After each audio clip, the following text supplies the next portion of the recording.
अब बात करते हैं हम जीवन की क्रियाओं के अंतर्गत जो आपकी मैंने 4-6 पॉइंट लिखवाए थे, उन पॉइंट में जैसे कि श्वसन, प्रजनन, ये सारी चीजें लिखाई थी। उनमें से आपका जो नेक्स्ट पॉइंट अभी आपने इससे पहले पढ़ा कि पौधों में पोषण क्या होता है। अब पोषण के बाद आती है बात श्वसन की। श्वसन क्या होता है? श्वसन के दौरान लिए गए ऑक्सीजन द्वारा भोजन का ऑक्सीकरण होता है, जिससे भोजन में बंधी रासायनिक ऊर्जा मुक्त होती है और जीवधारी के शरीर की अन्य जैविक क्रियाएं संपन्न होती हैं। यानी कि जो श्वसन है, श्वसन के द्वारा लिया गया ऑक्सीजन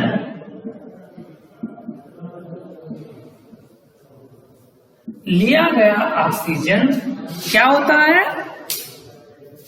ऑक्सीकरण होता है, जिसके द्वारा भोजन में बनी रासायनिक ऊर्जा जो है मुक्त होती है और जीवधारियों को शरीर की अन्य जैविक क्रियाओं को संपन्न करने में सहायता मिलती है। या एक तरह से और भी हम कह सकते हैं कि श्वसन एक ऑक्सीकरण क्रिया है जिसमें जटिल कार्बनिक पदार्थों का विघटन होता है और परिणाम स्वरूप कार्बन डाइऑक्साइड तथा जल मुक्त होता है तथा ऊर्जा उत्पन्न होती है। श्वसन एक ऑक्सीकरण यानी कि ऑक्सीकरण होता है। ऑक्सीकरण के दौरान जो होता है ऊर्जा मुक्त होती है और जल भी बाहर होता है। अब बात करते हैं हम रेस्पिरेशन इन प्लांट्स, यानी पौधों में श्वसन क्या होता है, क्यों होता है, किस प्रकार होता है। तो श्वसन जो है जैविक कोशिकाओं में होने वाली वह क्रिया है जिसमें कार्बनिक पदार्थों के विघटन से जीव के कार्यों को करने के लिए ऊर्जा उत्पादन होता है। सिंपल सी बात है कि पौधों में भी प्रक्रिया वही है। यहाँ पे पोषक तत्वों का ऑक्सीकरण होता है और यहाँ जो है ये भोजन निर्माण का कार्य करते हैं। तो जो रेस्पिरेशन इन प्लांट्स यानी कि पौधों में जो श्वसन होता है, उस श्वसन के दौरान पौधे अपना भोजन स्वयं बनाते हैं, सेल्फ।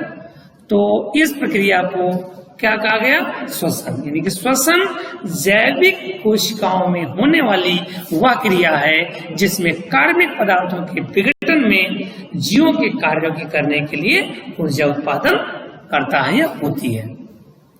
श्वसन के समय पौधे जो है वायुमंडल से ऑक्सीजन को ग्रहण करते हैं और कार्बन डाइऑक्साइड को वायुमंडल से निष्कासित कर दी जाती है।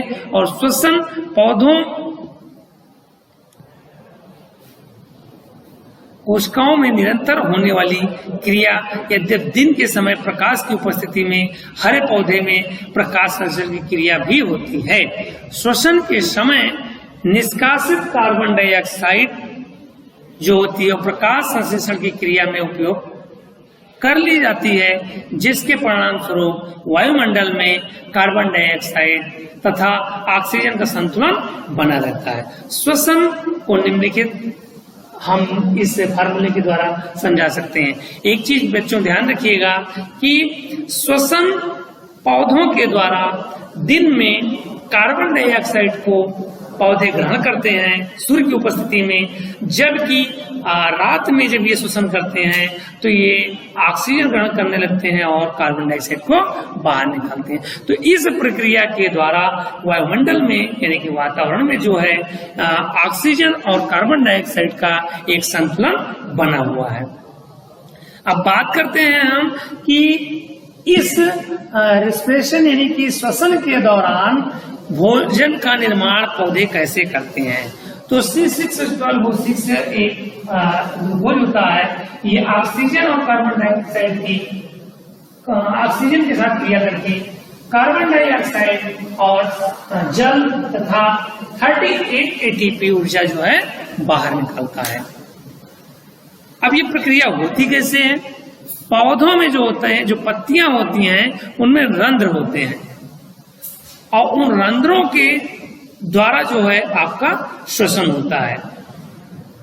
जैसे पौधों में जंतुओं की भांति अलग से श्वसन अंग नहीं होता है। पौधों में पत्तियों की सहायता से अनेक विशेष आकृति के छिद्र पाए जाते हैं जिन्हें रंध्र या स्टोमेटा कहते हैं। सामान्यतः यह पत्ती की निचली सतह पर बहुत अधिक होती है और इन्हीं रंध्रों से ऑक्सीजन और कार्बन डाइऑक्साइड का संतुलन यानी कि आदान और प्रदान होता रहता है। अब बात करते हैं श्वसन के प्रकार। श्वसन के प्रकार, श्वसन के प्रकार में एक आता है अनाक्षी श्वसन, अनाक्षी श्वसन, और दूसरा होता है आक्षी श्वसन।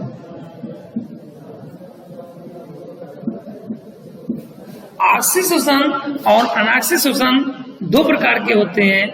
आक्षी श्वसन में होता क्या है, ये आपके पेपर में पूछा भी गया है कि आक्षी श्वसन क्या होता है और अनाक्षी श्वसन क्या होता है। तो जिस समय श्वसन स्वतंत्र ऑक्सीजन की उपस्थिति में होता है तो इसे आक्षी श्वसन कहते हैं। और इस प्रक्रिया को हम अब बात करते हैं श्वसन के प्रकार में। श्वसन के प्रकार में आप लोगों ने देखा कि मैंने बताया आक्षी श्वसन होता है और अनाक्षी श्वसन होता है। आक्षी श्वसन में होता क्या है कि जिस समय श्वसन तंत्र ऑक्सीजन की उपस्थिति में होता है तो इसे आक्षी श्वसन कहते हैं, यानी कि एरोबिक रेस्पिरेशन। और ऐसी क्रिया करने वाले पौधे ऑक्सीजीवी कहलाते हैं और इस क्रिया में खाद्य पदार्थों को पूर्ण ऑक्सीकरण हो जाता है तथा कार्बन डाइऑक्साइड और पानी बनता है तथा अधिक मात्रा में ऊर्जा मुक्त होती है। जो ये फार्मूला आपका लिखा हुआ है इसको आप लोग लिख लीजिए, क्योंकि अगर एग्जाम में पूछा जाता है कि आक्षी श्वसन के बारे में आप लोग बताइए।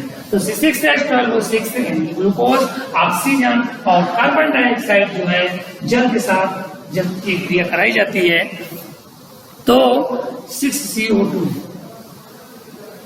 यहाँ पे एरो रहेगा। तो ये जो होता है प्रक्रिया पूरी जो होती है ये आक्षी श्वसन के अंतर्गत होता है। अब बात करते हैं अनाक्षी श्वसन यानी कि एनारोबिक। ये था आपका एरोबिक, अब एनारोबिक। एनारोबिक में क्या होता है, जब श्वसन ऑक्सीजन की अनुपस्थिति में होता है। अनाक्षी श्वसन में ध्यान रखिएगा, जब श्वसन ऑक्सीजन की अनुपस्थिति में होता है तब उसे अनाक्षी श्वसन कहते हैं और इस क्रिया में खाद्य पदार्थों का अपूर्ण ऑक्सीकरण होता है और कार्बन डाइऑक्साइड तथा एथिल अल्कोहल बनते हैं। कभी कभी अन्य कार्बनिक पदार्थ जैसे सिट्रिक अम्ल और मौलिक अम्ल ये क्या होते हैं, ऑक्जेलिक अम्ल, ये इस क्रिया को अंतरा आणविक श्वसन भी कहा जाता है। इस क्रिया में बहुत कम ऊर्जा उत्पन्न होती है, इसे निम्नलिखित समीकरण के द्वारा बताया जा सकता है। जैसे कि C6H12 क्रिया होती है ये आपका जो है पॉइंट ये आपका बनता है, इसमें बहुत कम ऊर्जा उत्पन्न होती है। तो 2CH2OH ये आपकी जो इस क्रिया के दौरान जो तत्व बने ये बने। चलिए हम आगे जो है इसको आगे पढ़ते हैं। अगला पॉइंट जो रहेगा इसको हम लोग आगे पढ़ेंगे। अभी आज की क्लास यहीं पे हम लोग समाप्त करते हैं। ओके बच्चों।